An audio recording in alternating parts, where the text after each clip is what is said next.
people listening to this podcast, they're trying to make income out of this. But I'm actually making money every day. How do I find my clients? I mean, that's the biggest question that anybody has. Where do I find them? Can you tell us more about the type of homes slash cabins that you're managing? If you are not the best designer, don't design the property. I am going to give you premium service, which comes at a premium cost. Big mistake I see from new investors is the emotional attachment. For our viewers, our listeners, what questions should they be asking their insurance agent slash company to make sure that they are doing the things the right way or change the insurance company? You, we hate you.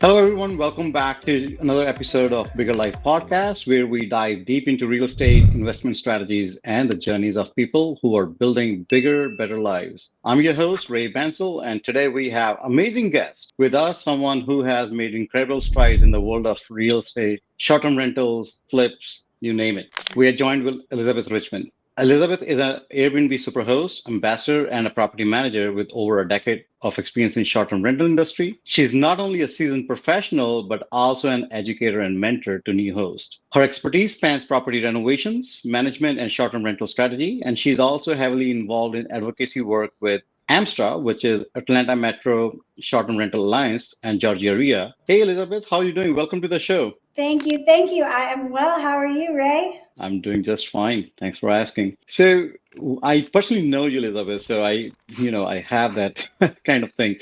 But let's get a little bit deeper about your background first. So can you give us a little background about your, world before you got into real estate? Yes. So that's going to go way back to 2001 during 9/11. My mom was a flight attendant at the time. And of course, after 9/11, a lot of flight attendants were being furloughed. There weren't as many flights, there weren't as many opportunities. And so she was given the option to furlough and then take an early retirement. So my parents took us for a little ride up in the mountains, and I guess they were soul searching. I thought we were on vacation.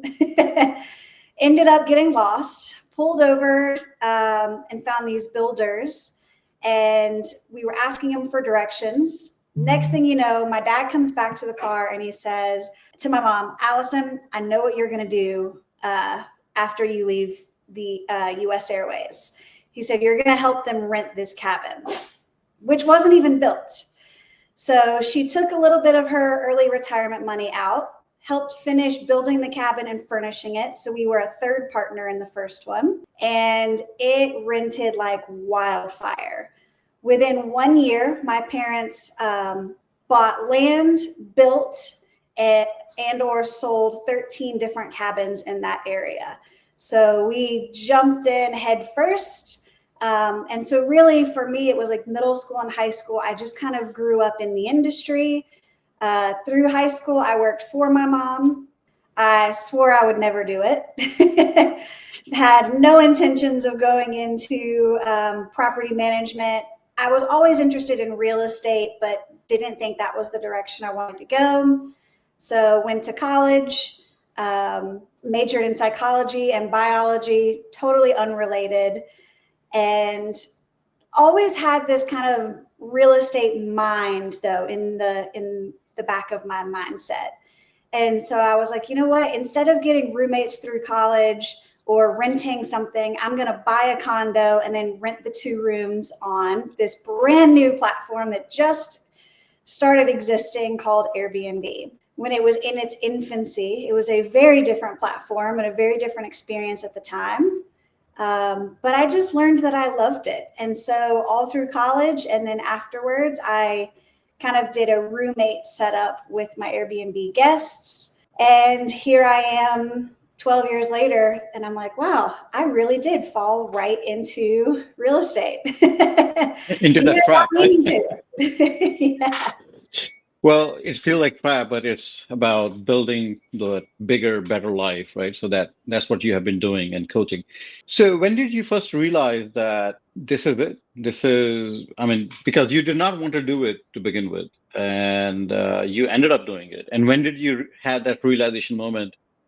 This is for me, and this is what I'm going to do. Especially short-term rental management full-time, was because when I was helping my mom back in the dark ages, these were the days when someone would mail you a check and you would mail them a key. And it was just so much work. It was so time consuming and wasn't well streamlined. And I just kept thinking, oh my gosh, like this is a lot. So part of it was the availability of technology to make it more feasible.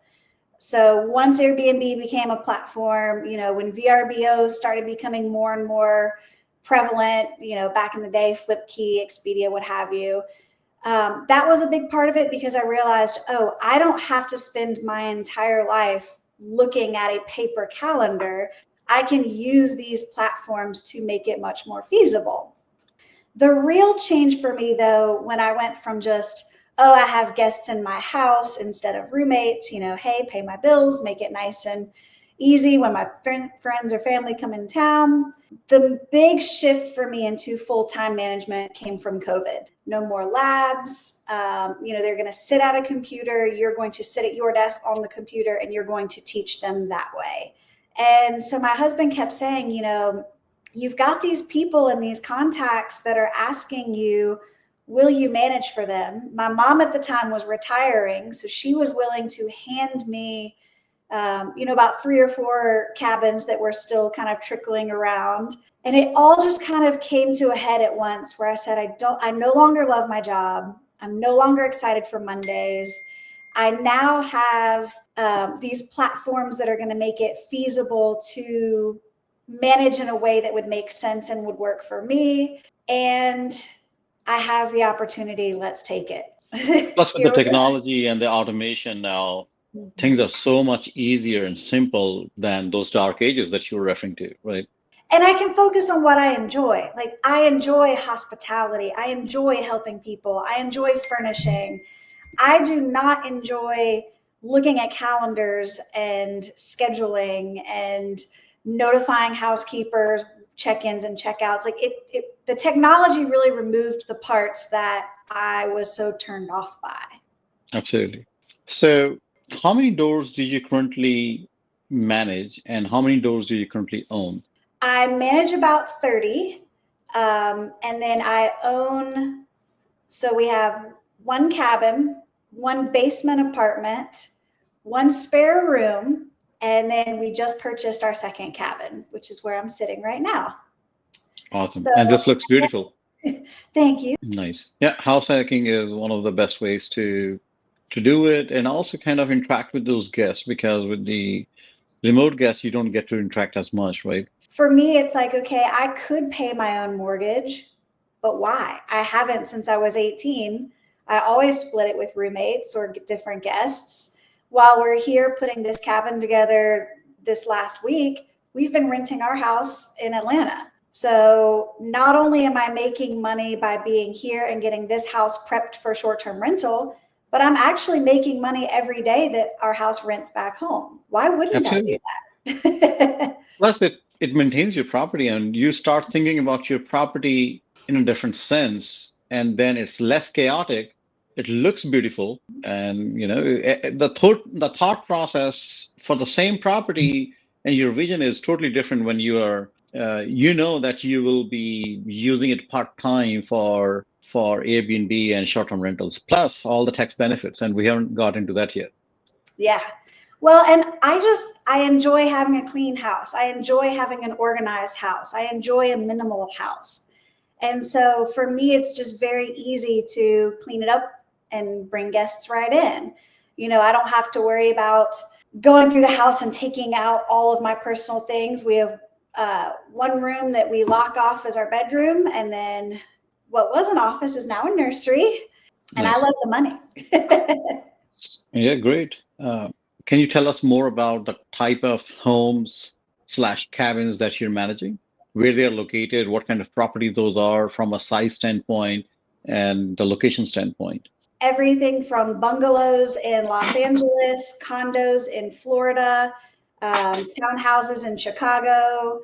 Cabins are probably my favorite. since that's really what I grew up in, and I like vacationing in cabins personally. And so I think that's kind of where my niche has fallen, just because that's what I enjoy doing. Everything in between, as long as it makes sense. I think for me, it's more about the processes working versus the property necessarily being a high performer. So for other people, I manage a home in Waleska, Georgia that's got a private dock with its own heated pool. It's on a private lake that is immaculate. And then I also help someone in Lawrenceville host her spare room in her home. So to me, it's not so much like which one's going to profit the most, but it's more about, okay, does this owner work well with me? Do we have the same visions? Do we have the same goals? Are they going to let me, do X, Y, and Z in the property? Like, for instance, I require an ozone machine. Are they going to buy the sheets that I recommend? And are we going to mesh well? So as long as those boxes are checked off, I'm pretty open to working with people. It sounds like what you're saying is you have a passion for this thing, just like you had a passion for teaching. It's not as much for the profit, but for the passion. Yeah, And hence you have properties of all sizes. Yeah. Absolutely. 150-foot tiny homes, single bedrooms that are in someone else's home. I think too, for myself, I have an extra passion for people that are house hacking, just because I know how beneficial that can be. When I bought my first little condo, I was only 18. I took out a student loan for the down payment. The only way that I was able to afford it was house hacking. And then when, things started to crash, I lost my job, and then I'm freaking out and I'm thinking, oh my gosh, I just bought this house. I'm a freshman in college, or I just finished my freshman year of college. Like, how am I ever going to make this work? And short-term rentals was the answer that worked with the house hacking.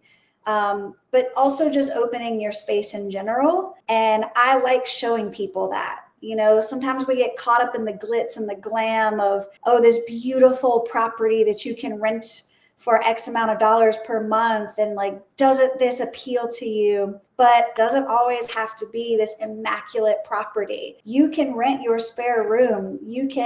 My first listing was actually my pull-out sofa in the living room because I couldn't afford a bed at the time. And then I finally graduated to an air mattress in the spare room. And I like teaching people that and showing people it doesn't always have to be 100%, when you're first starting out. And I think I've really helped change people's lives, saving their properties. During hard times, I helped a couple. The husband was in a car wreck and was completely immobilized for about 2 years and was on bed rest. And they're thinking they're having to sell their house to help pay for his medical bills, and just like everything's falling apart. And I stepped in and I said, look, here's how things can fall together instead of falling apart. Here's where you can take your biggest liability, what's costing you the most money every month, your home, with your utilities and your taxes and your insurance and everything else. And instead of it being a money pit, it can profit you, and now it can help support your life. And that's where I really get passionate about things. That's a very inspiring story. And as property managers and as Airbnb hosts, not only we help the homeowners, but we also help the neighborhoods, right? And guests. I've had Absolutely. guests reach out to me and say, I'm in a domestic violence dispute. I need to get out of the house. Yep. There's a lot of that helping side of the thing that helps the communities in general. Awesome. Great story. How each of these units are, you have a very diversified portfolio of properties that you're managing, from spare rooms to larger properties. Let's talk about, so what's the size in terms of your lowest producing or the smallest, not lowest producing, but let's say the smallest property that you're managing. What's the revenue that you see for that your largest property that you're managing? What's the revenue size on that? Probably the smallest revenuing would be the spare room that's in Lawrenceville, but of course, it's a spare room in a home with a family. So they're also very particular about who stays. And the more restrictive you are, if you don't allow children or pets or more than one person, that's going to bring your revenue down, but it's enough that it's worth it to them. So they bring in probably just under $1,000 a month. Yeah, maybe some months a little less, maybe some months will go over just 1,000. But again, for them, that's a great goal. They really enjoy it, and they like the flexibility of having family come in and out as needed. And is Um, that 1,000 after your co-hosting fee, or that's before co-hosting fee? that would be before. Yep. So these are kind of more rough gross Yeah, numbers. revenue numbers. Yeah, Yep. awesome. But that's awesome. I mean, one spare bedroom, which they still have the luxury to use it when they need it, and that bedroom is producing like $1,000 in rent. I mean, that's just awesome because a lot of times, smaller units by themselves, like the whole house, is $1,000. I used to have I mean, I still have one property, actually, two of them, which are long-term rentals. One Mhm. in Conyers, and it's producing, I think it's 1170 or something like that. It's a 3-2. I have another one in Northwest, in Rome, and that's also like 1,000 or 1,100. That's a 3-2. So when they get that $1,000, it's more profit because there's so little cost that's raised by one more person using a room. Absolutely. If you look at it from now, you can expense out your mortgage interest, your utilities, your, other expenses, insurance, and property taxes, and it brings it kind of drops at 1,000 like on paper to a lower number. Otherwise, you cannot. I mean, you can, but usually standard deduction is better. But now you have a business. You can expense out those expenses, which is, another use case, which is kind of less talked about, but it's significant if you do it the right way. Certainly. And even things like buying towels for your house. My husband always jokes around. He's like, when are we going to get new linens? All we do is buy linens, but all of ours are stained. And I said, no, no, no, no. It's a business expense when I buy it for the basement or for the spare room. I take those linens that are clean, but maybe have a little hole in the side, and I put Yeah, them on our bed. And now I never have to buy linens again. And I so there's got plenty of those myself. Yeah, right. It's got a little hole in the corner. A guest might not like it, but who cares? And yeah. so a lot of people overlook that aspect. And like you said, expensing out your bills with it as well. So when you house hack, it opens a lot more doors. Now, my largest revenuing property would probably just straight revenue would probably be the one in Waleska. Especially in the summer, we make between 28 to 30,000 a month, but that one has a lot of seasonality. No matter what, we're going to get it unless she's blocked it off for family. The home in Waleska, we have to really budget in the winter when there's not a lot of travelers, there's not a lot of people going to the lake or swimming in the pool, versus the summer where we're packed every single day and we need to be careful and budget for extra repairs, extra supplies, extra amenities. When I look at it like June and July, we might go over 30,000 a month, Hmm. whereas the seasonality in December, we might be lucky to do 5,000 a month. Okay. So So 6 months or maybe 4 months of 30,000, and then maybe remaining like 10, and then a few months of five, something like that. yeah, when you look at the different types of listings in the portfolio, I have to keep that in mind too, because I work on percentage. Yeah. So, I don't want to get all spend happy in the summer when things are going great, when I know winter's right around the corner when my income is going to drop drastically as well. But I also have started looking at properties. I recently branched out into the Florida market. I say recently, within the last 6 months. So I try to keep it as diverse as possible, to try to give myself as much, flexibility. Now, a lot of people know like a co-hosting in the sense of hiring somebody, but people listening to this podcast, they're trying to make income out of this. So if I'm a new person, let's talk about co-hosting. That's where I'm trying to go from here, right? So the people who are listening, they are interested to understand, okay, I would like to become a co-host or a property manager. These terms are changed, interchangeable, but how can I become one? That's one. And the other question is, how do I find my clients? I mean, that's the biggest question that anybody has. Where do I find them? I see all these properties being managed, but Airbnb just does not give you the address. So it's not like you can send a postcard based upon, if I'm researching something, and you cannot, you will be spammed out, right? If you start sending the host like a message, hey, I'm a property manager, and people start reporting you. So it's not like you can do that. So how are you finding, what kind of marketing are you doing to find your host other than the referrals that you're getting? So I will be honest, I don't do a lot of marketing. I haven't ever needed to, but I think it's because my track record spoke for itself. When I'm in college, and people see me renting my house on this new platform called Airbnb, I became kind of synonymous with Airbnb to a lot of my friends. Now we're all in our 30s, and when they think Airbnb, they think Elizabeth Richmond. And so they'll reach out to me and they'll ask questions. I'm also super involved in the community. So anytime there is some sort of hearing or something going on at City Hall for short-term rentals, or if it's being addressed at a city council meeting, I will try to stand up and speak. I've literally had people come up to me after those meetings and say, like, hey, loved your 2-minute spiel.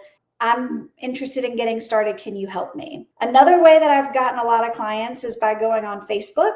Someone will ask a question or they'll tell you this nightmare story. And you're like, oh my gosh, I am so sorry that happened to you. Here's how you could have mitigated it.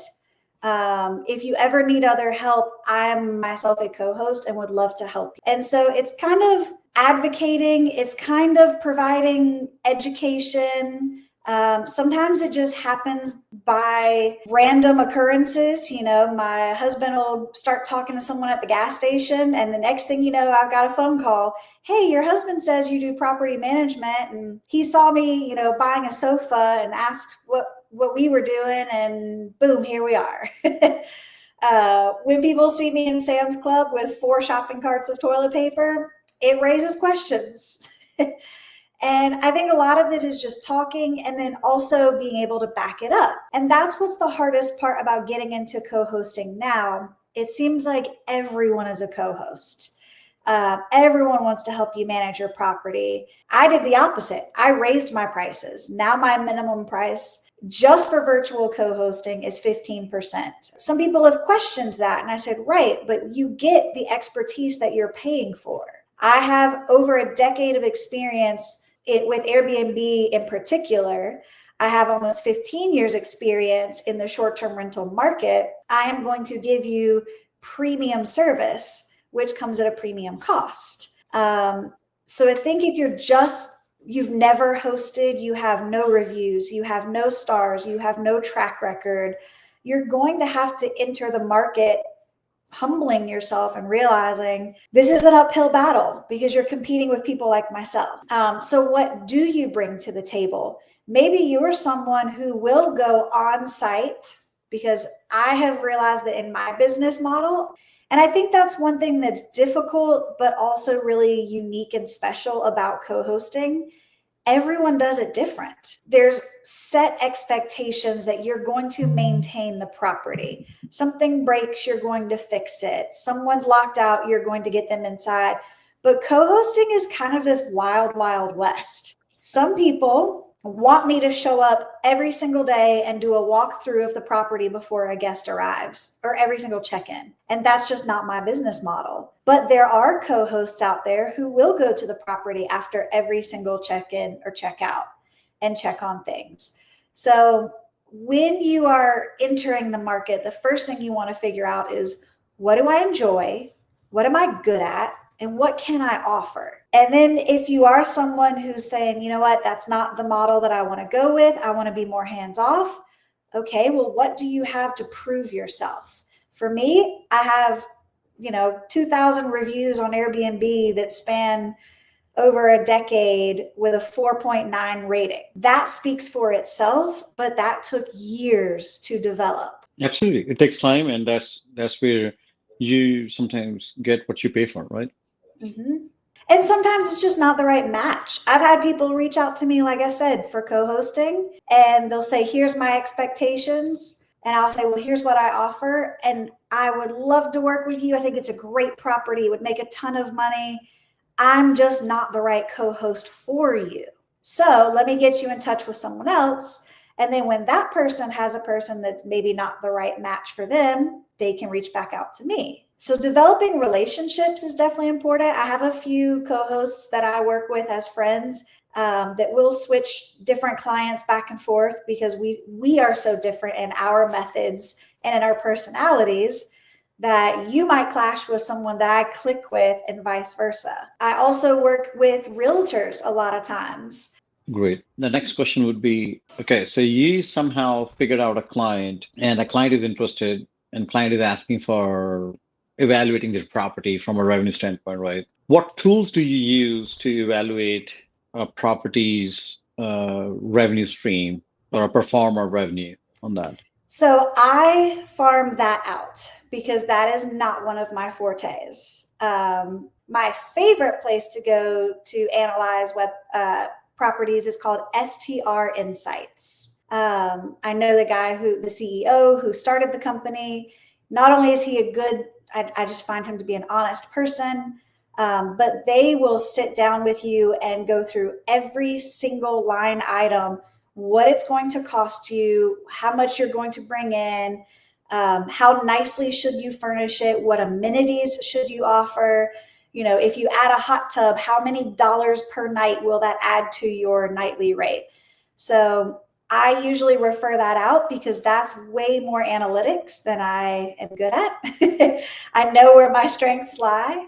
But STR Insights, I will say, is like the gold star standard and who I go to myself when I'm curious about a property. Absolutely. And knowing the right teammates in your toolkit is also the job of a property manager because you are not supposed to do everything by yourself. Our goal is to get the things done as professionally as they're supposed to be, whether it's you or somebody else. And I think that's often a misconception from people who are first starting. They want to do it all because you want to save a little bit of money and you're thinking, okay, I'm going to buy the house. Let me skip a realtor.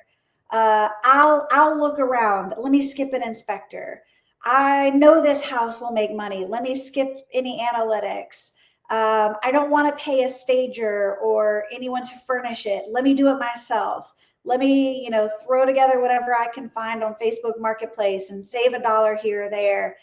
And I've really seen where it costs them in the long run. And I've gone into properties, especially I do a good bit of triage consultations, which are sometimes my favorite, where I go into a property that is not performing well and just do a full analysis that what can I see from the management side, from the guest perspective, from the actual listings perspective, from the owner's perspective, like what's going wrong here that this isn't revenuing. I've never found a property that I haven't had an answer for. And sometimes it's more cost effective to hire someone to do what they are good at. If you are not the best designer, don't design the property. If you hate assembling furniture, don't put it all together. Like pay someone to do it well.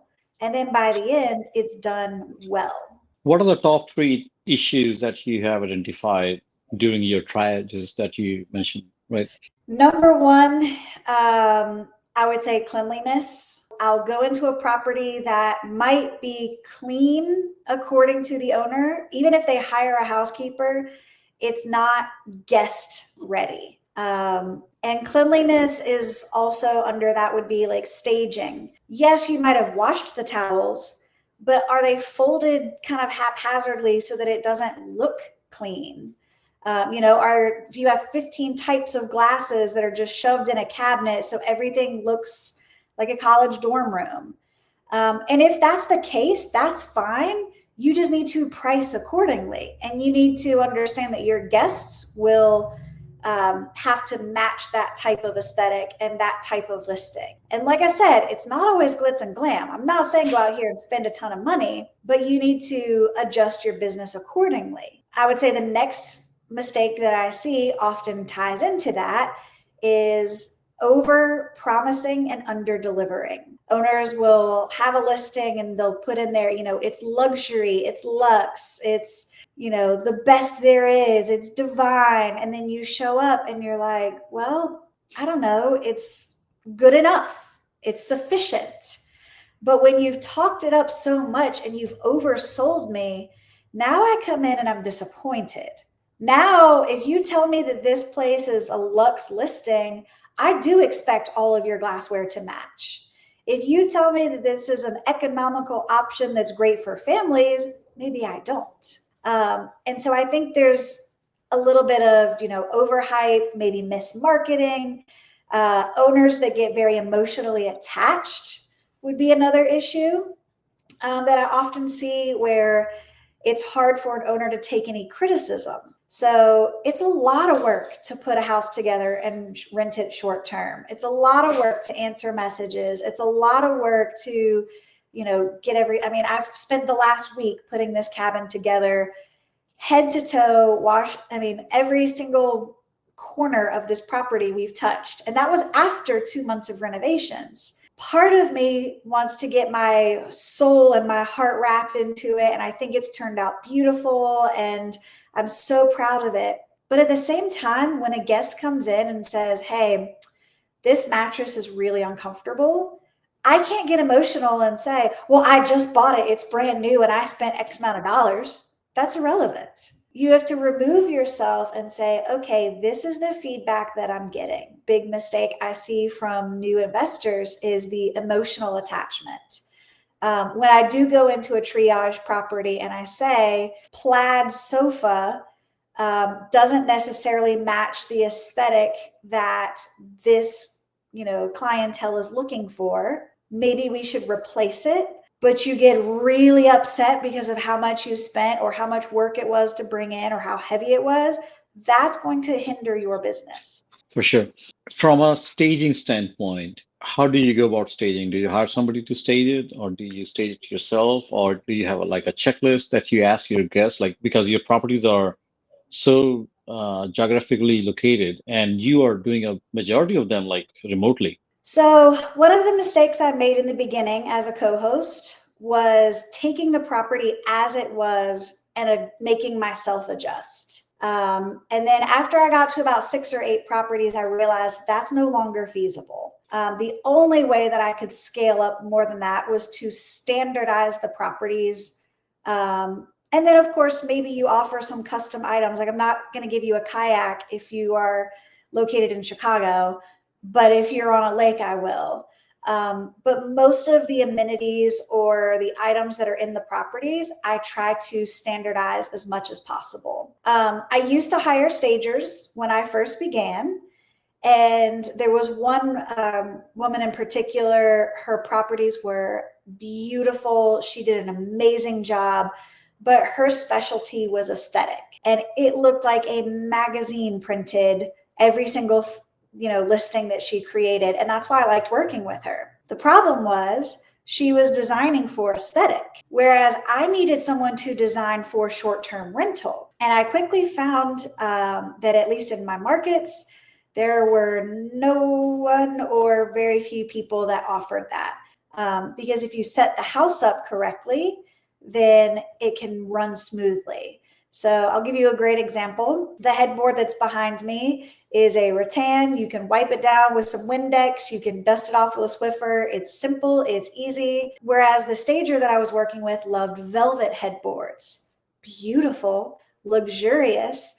The problem is they became lint collectors. And every single time we were having to brush a microcloth across it to get it clean. And then anytime someone would touch it, it would leave a little divot in the velvet.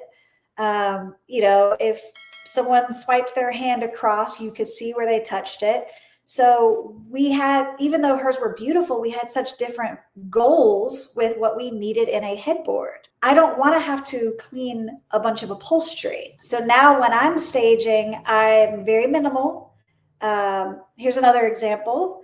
I started using floating lamps because very seldom would the housekeepers lift the lamp and wipe off the side table. So then I would go visit a property, go to lift the lamp, and of course someone's drink has leaked under it or whatever has happened, or it's just big and taking up space on a side table. Cool. Plus, these scones kind of look beautiful from a picture standpoint. I appreciate that. Yeah. The cheaper it is, the cheaper it's going to look and the less it's going to hold up. If you go super aesthetic, great. Go to, West Elm and Crate and Barrel and design your whole house, but you're going to spend a lot more money, and it may be, a teddy bear white fabric that's not good for functionality. And so you really have to play with all three of those to get something that makes sense. Absolutely. Then the next step is listing creation and pricing and all that stuff, right? How do you go about that? Do you outsource that to somebody? Do you do it in-house? And pictures, photography as well. It's important. It really depends on the type of listing. So typically I will build the listing myself. That's something I enjoy, something I tend to be good at. So that's where I put my energy. For photography, if you have an immaculate listing, and you really want to show it off, hire a professional photographer. It'll be the best decision you've ever done. For me, this cabin, we are certainly going to hire a photographer. It's tiny. It's about 500 square feet, sleeps two, very romantic, intimate setting. I don't necessarily want professional photos there because I don't want people to think that it's grander than it truly is. So I actually took all the photos for that one myself. I also don't bring in as much revenue there. It's a very small, intimate cabin, whereas this one's 3 stories. So it kind of just depends on photos for me. I know there are some people who are diehard, no matter what, get professional photos. Yeah, setting up the right expectations and delivering on those expectations. Yes. And That's if the biggest anything, thing. I under promise and over deliver. So I tend to err on the side of let's, hold back so that when people get there, they're like, wow, the Versus review. the opposite. Yeah, Because really. most of the people are running towards creating a better listing, regardless of whether the house or the accommodation will be true to that listing or not. Yes. And you want to be And true. that's a different perspective. Yeah. If you have to choose between the two of, do I want to make it look amazing and blow people out of the water online, or do I want to do that in person? I'd rather do that in person.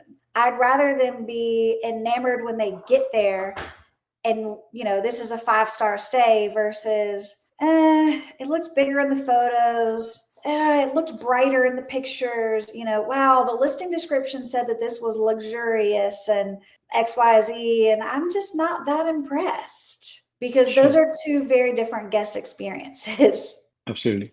Now, with Airbnbs or short-term rental industry, liability is a big concern. We all are having different strategies from how to cover the liability, slip and fall issues. And I know you have some. I don't want to use the word amazing, but some, some when we have discussed some of those stories, right? And you have some experience with insurance troubles slash, So let's talk liability here. Let's talk insurance here. Take a little deeper dive into that side of the things. How are you covering yourself as a co-host? How are you covering that liability issue for the property owner and the guest, apart from the Airbnb coverage that's available out there? So I think of liability and insurance separately. So you have home insurance, which you need to make sure that you have a policy that allows short-term rentals. She submitted a claim and her insurance came back and said, nope, we found your Airbnb listing, and denied the entire claim, even though a tree falling has absolutely nothing to do with guests. So your home has to be insured with something that does allow for short-term rentals. But then your business needs to be insured for liability and, people falling and getting hurt. For my co-hosting side, I use Wister, Wister. They are under the umbrella of Proper Insurance.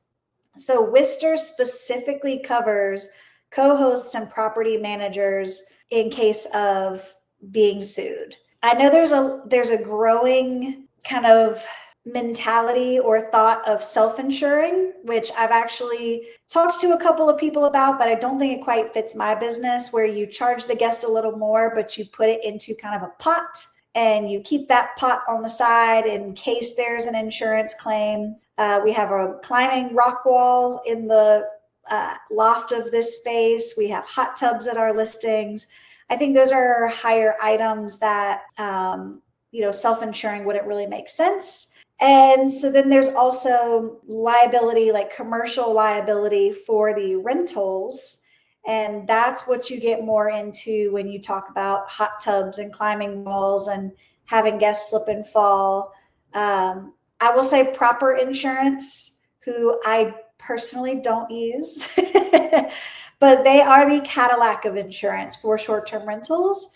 And what's cool about proper is they've actually combined that liability and the home insurance side.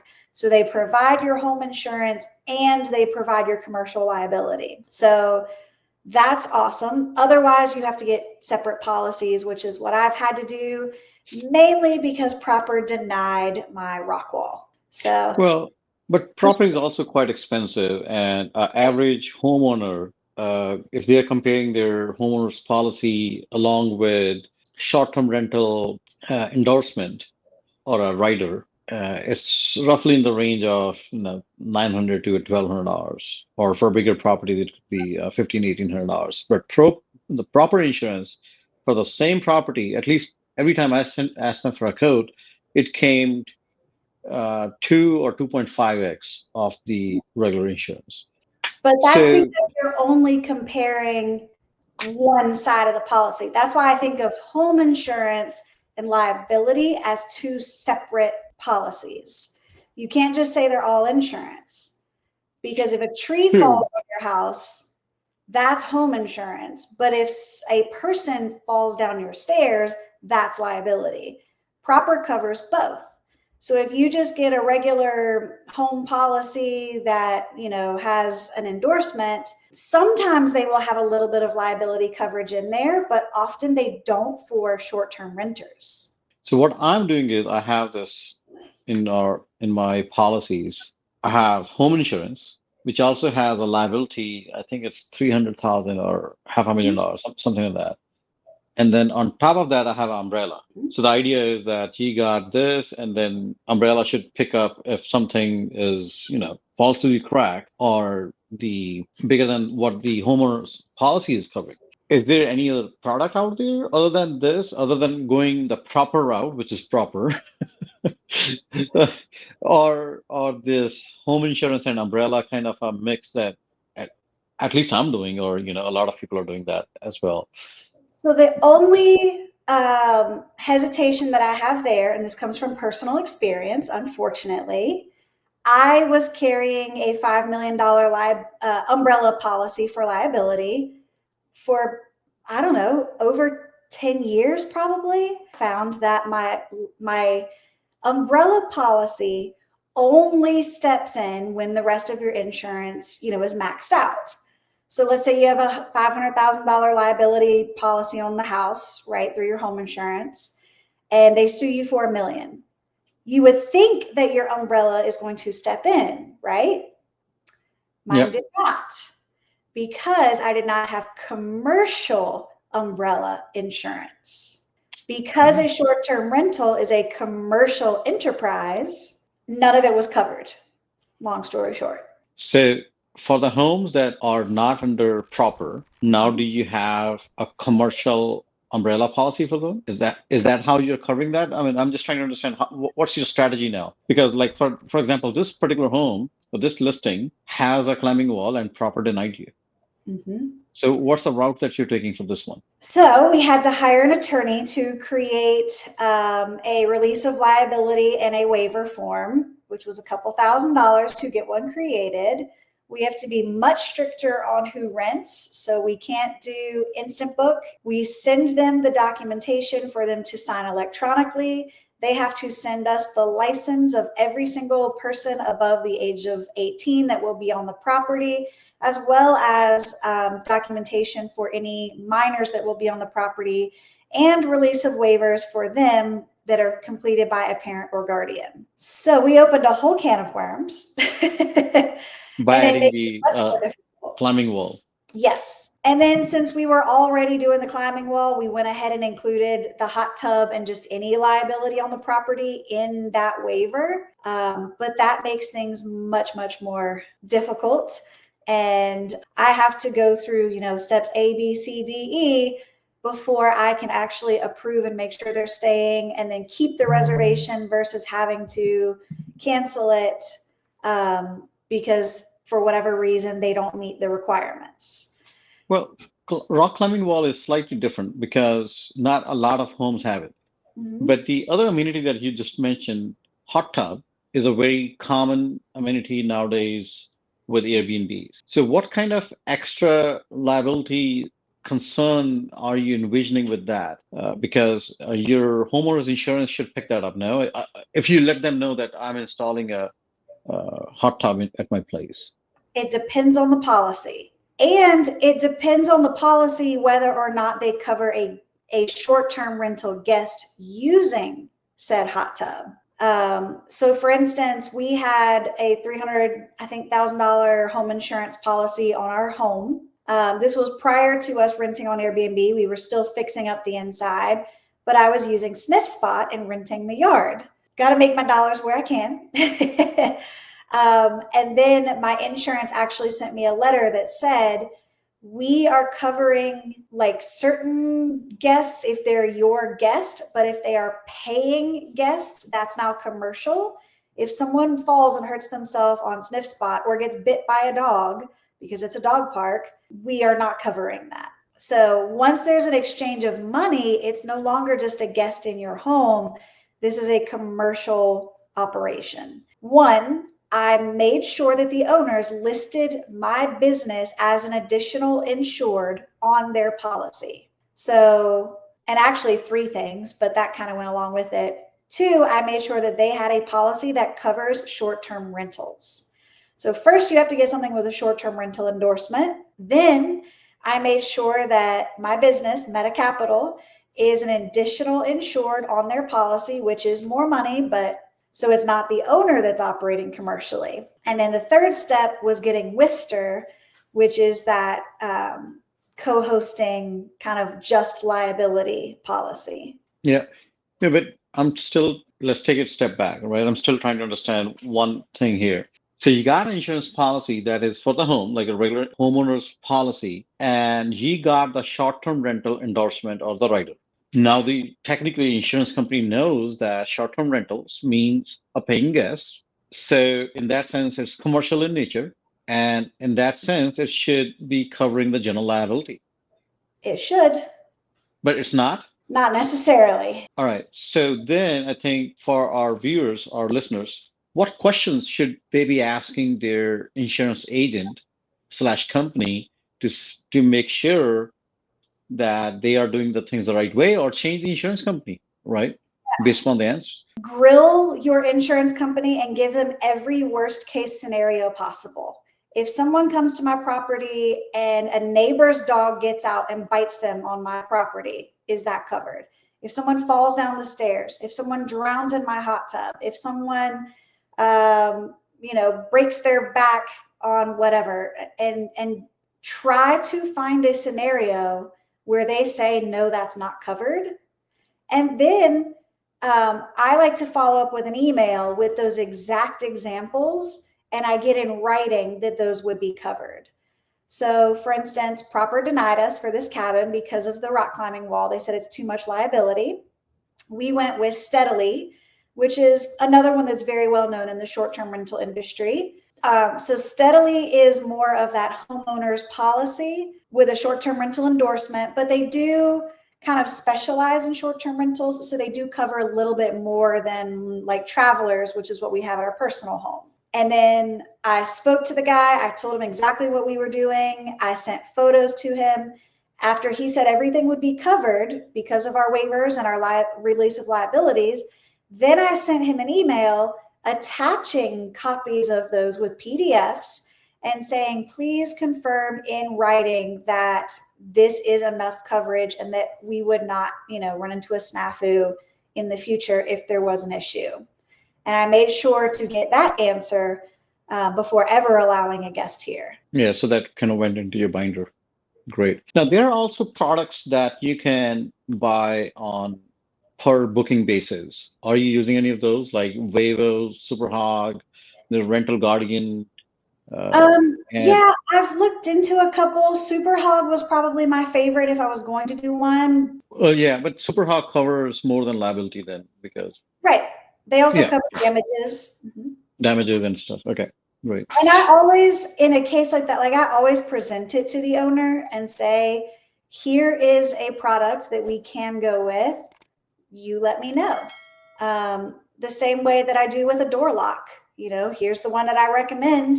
If you choose not to and you have to suffer the consequences, at the end of the day, it's your property. And I know you are kind of advocate for short-term rentals, and you're involved locally here in Atlanta metro area from a legislation standpoint, but also involved from a Airbnb standpoint, being their ambassador.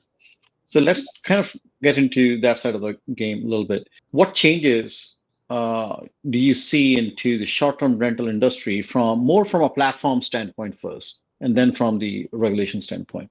Oh, goodness. That is a very loaded question. I guess from a platform standpoint, I mean, I've seen it change from its infancy, even the logo change.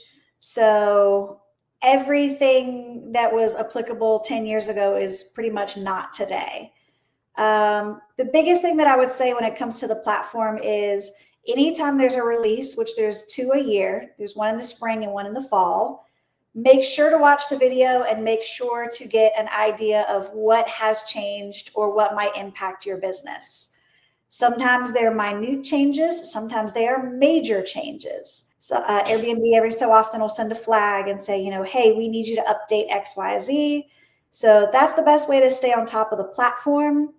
They're really being driven by supply and demand. So it's the consumers who are deciding how the platform is updated. And, just staying in the know is really the biggest thing to do there. But especially with air cover, I've seen before pre-air cover days, I've seen when they used to not cover pet damage, now they cover pet damage. Most recently, they've started pushing air cover to a third-party company, which I have not had the best of experience with over the last couple of months. But again, it's really just supply and demand that is driving Airbnb at the end of the day.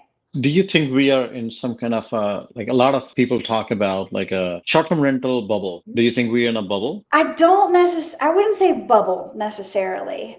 I think Airbnb was like a hot fad and people jumped in without doing their homework. And that's the big caveat there is you have to do your homework in this business. You can't expect a house is going to rent just because you're allowing it to. And so I don't think it was really Airbnb's fault in any of this. I've been in the short-term rental business since I was 15 years old. People traveled then. Our cabins were booked no matter what. And there was no platform at the time other than a direct website. So I don't think the rental part is a bubble.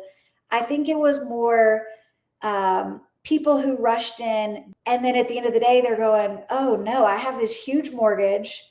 I didn't realize how expensive it is to replace a towel every time one gets stained. I didn't account for replacing shampoo every couple of guests. Now people are wanting more and more and more out of Airbnbs or out of short-term rentals. And that's where I think people felt this bubble and this pressure, but that's been there the whole time. So basically, do your numbers and research the market, see what your competition looks like, make sure you understand your numbers well, your expenses, your revenue, pro forma, and then take a decision whether you should be doing it. Not just because you got a space that you'll make money.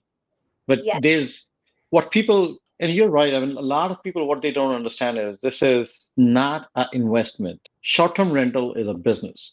Long-term rental is an investment because that's where you got, and it's still, and if you treat it as like an investment, that investment actually will give you poor returns versus even with the long-term rental, if you treat it as a business, you can you can have less turnover. You'll manage it better. Your property will still look better after 10 years or 15 years of being as a rental. But short-term rental, definitely, because on an average, at least for me, I mean, my average is 3 night stay. So that means if I'm 100% booked, that means 10 turnovers a month, right? That means I have 10 tenants to deal with and 10 turnovers to deal with. So in that sense, I need to have a different mindset, a business mindset, how I'm going to deal with all these different personalities. It's not like I got a paperwork signed with one tenant and I'm just dealing with one personality for maybe 10 years. I mean, in 10 years, I have so many people that I've touched upon. So Thousands and thousands. thousands, absolutely. And plus, when you multiply that with multiple properties, so you really have to treat this is a business, and you have to treat it as a business. Yeah. I mean, I will say when people first started asking me, what do you do? I always said a teacher. And then when I stopped teaching, I almost had this identity crisis of like, well, what do I do? And I don't know So, why. what's your identity now? Yeah, well, it was so hard for me to wrap my brain around, but that is my job and it is a full-time job. And I think for some reason, we just kind of, like you said, with long term rentals, we kind of want to sit back and just let it make money and let it roll in. And you think it's this passive investment, and it's not. It is a job. And that's why, if you are an owner and you are not doing that well, or you want to do better, if you are, a neonatal surgeon, which one of my clients is, you can't respond to guest messages when they're as soon as they're coming through. You can't tell a housekeeper, oh, we have a late checkout, because you're in the middle of surgery. Hire it out. That's why I manage all of his properties. He lives near them. He stays in great shape with them. He's got the resources to take care of them, but he knows where his shortcomings are. He makes more money in the neonatal unit performing surgery, so I can manage. How is our industry changing from local regulation standpoint, as you see with more and more communities nationally, since you're in the national arena, and then since you're a member of Hamster, I'm sure you can talk a little bit more about Atlanta in general. So, I am someone who is not necessarily anti regulation. I want realistic regulation. And I think because there are a lot of bad actors, mainly hosts, in the short term rental market, we always want to demonize the guests, but we forget the hosts are the biggest piece of the puzzle here. You have a lot of poorly run rentals. And I don't mean ones that are dirty and not taken care of. I mean ones that you have these sit back, passive investor type hosts that let anybody stay, let the places get run down, don't care about the neighbors, aren't invested in the communities. It's given Airbnb a bad name, and short term rentals and hosts in general and guests a bad rep. And I think that's not really fair, because that's like taking, every teacher is like this. And so, for those of us that are good hosts, the best thing that we can do is keep up to date with those local regulations. That's why I go and I speak at all of these council meetings or these different decision meetings here and there. Why don't we put regulations in place that keep it a good business? Just like teachers have regulations to keep them good teachers, and they have to be certified, or they have to be, followed up on, or they have to be observed. What makes sense for a short-term rental host? Maybe we need to make sure that they follow rules X, Y, and Z. But because there are so many people that are not good hosts, it's flooded the market with all the horror stories. So the best thing that I think hosts can do is be active and show people, like, here is an example. It's me right here of a good host. Here's what I do to keep my properties, running smoothly. Here's what I do to make sure that my guests are a good fit for this community. Here's what I do to make sure that, my neighbors are benefiting from this, not something that's detrimental. Because I've seen communities decimated by a single rental on the block. I truly have. Ironically, she was asking me to manage, and I told her, I will take this property on, but we are going to change everything about it. When your price is so low, your occupancy is so high, even the listing itself was like, good for entertainment and XYZ. You are attracting that type of guest. No wonder you're being shut down. So, as a whole, of course, municipalities have had to put more and more rules in place. I'm the one that's going through the process to apply for permits, make sure we have our fire inspections when needed, make sure, that I'm vetting guests, paying for extra technologies to run background checks or what have you, because I want to be a good host. So I do think, though, with supply and demand, those bad apples will get weeded out. It takes a lot of time. There's been a couple where I'm like, how are you still in operation? But eventually, I think that those will weed themselves out because owners will get tired of damages. They'll get tired of city citations. They'll get tired of code enforcement shutting things down. They'll get tired of police calls. And those of us that are productive, engaged hosts that are wanting to take care of our homes and our communities will be the ones that thrive. Awesome feedback. This is, again, as we were talking, this is a business, this is not an investment. And Mhm. any business needs to be treated as such, where you are doing the right thing for everybody involved into that thing. And for those reasons, and you're right, I mean, those regulations are only going to help the industry as long as those regulations are sensible regulations. And Right. those are not, because sometimes, and there are some communities that you sometimes research and see, I don't know, they were sleeping nuts or what, but those regulations make no sense. But any sensible regulation into any industry, it just streamlines it, makes it better to do business because then everybody is being monitored with the same yardstick. I actually single-handedly, very small city, but was in Pine Lake, Georgia a few months ago. And the city council that night was voting on whether or not to flat out ban Airbnbs for the entire city of Pine Lake, which isn't huge, but cute little bedroom community. But it's because of one bad actor that was honestly disrupting the whole small city because it was so small and it is such a quaint community. Banning it isn't necessarily fixing the problem that you are having. And so I asked, what are the problems you're having? And after we go through all this, nobody really had any idea who I was. I said, well, what I think is interesting here is that everyone keeps talking about the Airbnb property in the city, the property, the rental, the one that's causing all the problems. I said, I manage 3 in this city, and you have no idea because I'm doing it well and I'm not disrupting the community. In fact, I'm giving back to the community. And you guys are looking at these houses going, oh, wow, I'm so glad they got, the trash picked up out of the yard. The lawn's always mowed. The gutters are clean. The house is well maintained. So that's how it can be done well. So what regulations do we need to make things work well, not just block it all together? And honestly, by the end of that council meeting, when I first said I managed 3 in the city, everyone's eyes went up because they're like, you, we hate you, like get our pitchforks. And by the end, the actual mayor was sitting down writing a list of problems that they were having, and I was giving her solutions that could stop those problems. And Absolutely. that's where There, we work with regulation.